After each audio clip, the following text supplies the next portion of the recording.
আচ্ছা, ধরুন অনেকে কিভাবে ফর্মটা ফিল আপ করবে সেটাই বুঝতে পারছে না, তখন সেটা কিভাবে করা হবে?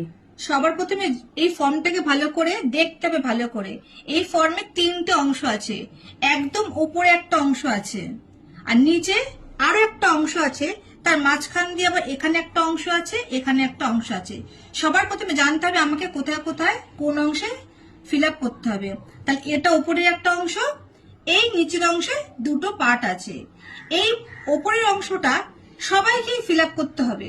এই উপরের অংশটা যতজন পাবে 2002 নাম থাকুক না থাকুক, প্রত্যেক ভোটারকে এই জায়গাটা ফিল আপ করতে হবে। এটা হলো 1 নম্বর কথা।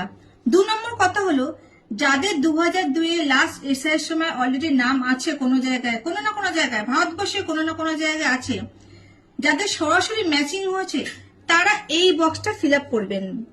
নিচের বক্সটা, হ্যাঁ, আপনার হাতের মানে আপনার বাঁ দিকে যে বক্স আছে, তাহলে সে কি করবে? সে এই বক্সটা ফিল আপ করবে উপরেরটা, আর সে নিচে ফিল আপ করবে। সে কখনই এটা ফিল আপ করবে না, এই জায়গাটা ফাঁকা থাকবে। বোঝা গেল? আর যাদের ক্ষেত্রে দেখা যাচ্ছে তাদের বয়স হয়তো সেই মুহূর্তে হয়নি 18 বছর, তাই তাদের সেই সময় এসে নাম নেই, কিংবা বয়স হয়েছে কিন্তু বাবা বা কোনোভাবে নাম তুলতে পারেনি, তাহলে সেক্ষেত্রে তাদের সরাসরি লিঙ্কেজ নেই, তাদের সরাসরি নাম নেই, কিন্তু বাবা বা মা তাদের লিঙ্কেজ আছে। সেক্ষেত্রে তারা কি করবে? তাহলে বাবা বা মার ডিটেলসটা এখানে দিতে হবে।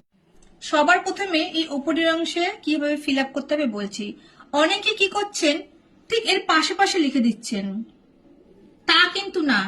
আপনার যা তথ্য আপনি এই ফাঁকা এই অংশটা দেবেন, এই ক্ষেত্রে কিন্তু পাশাপাশি দিতে হবে, যেহেতু এখানে এইটুকু বক্স আছে। এই ক্ষেত্রে যখন করবেন এই জায়গাটা ফিল আপ করবেন না, এই জায়গাটা ফাঁকা থাকবে। হ্যাঁ, এই জায়গাটা এর এগেনস্ট আপনি এখানে ফিল আপ করবেন। আচ্ছা। সবার প্রথমে আপনার জন্ম তারিখ দেবেন, প্রথমে তারিখ, তারপর মাস, তারপর বছর। অনেকের ক্ষেত্রে আগে আছে একটা আন্দাজে বয়স দিয়ে ভোটার কার্ডে নাম দেওয়া হয়েছে, ঠিক আছে? সেক্ষেত্রে কিন্তু আপনার আপাতত যে